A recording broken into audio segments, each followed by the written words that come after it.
بسم اللہ الرحمن الرحیم۔ السلام علیکم ورحمۃ اللہ وبرکاتہ۔ سوال نمبر 45، ماہ ذی الحجہ کون سی عظیم عبادت کا مہینہ ہے؟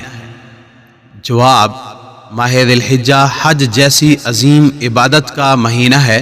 اللہ تعالیٰ کا ارشاد ہے، حج کے مہینے طے شدہ اور معلوم ہیں۔ سورہ بقرہ آیت نمبر 197۔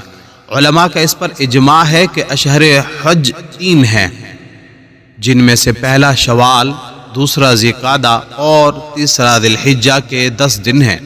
اسی طرح قرآن شریف کی آیت وَيَذْكُرُ اسْمَ اللَّهِ فِي أَيَّامٍ مَّعْلُومَاتٍ میں ایام معلومات سے مراد ذی الحجہ کے ابتدائی 10 دن ہیں۔ ماہ ذی الحجہ کی اس سے بڑھ کر اور کیا فضیلت ہوگی کہ وہ عبادتیں جو سال بھر کے دوسرے دنوں میں انجام نہیں دی جا سکتی، ان کے انجام دہی کے لیے اللہ تعالیٰ نے اسی زمانے کو منتخب فرمایا۔ مثلا حج ایک ایسی عبادت ہے جو ان ایام کے علاوہ دوسرے ایام میں انجام نہیں دی جا سکتی۔ اللہ کریم سے دعا ہے کہ اللہ مجھے اور آپ سب کو حج جیسی عظیم عبادت کو ادا کرنے کی توفیق عطا فرمائے، آمین۔ صدقہ جاریہ سمجھتے ہوئے ویڈیو کو لازمی شیئر بھی کریں۔ جزاک اللہ خیرہ۔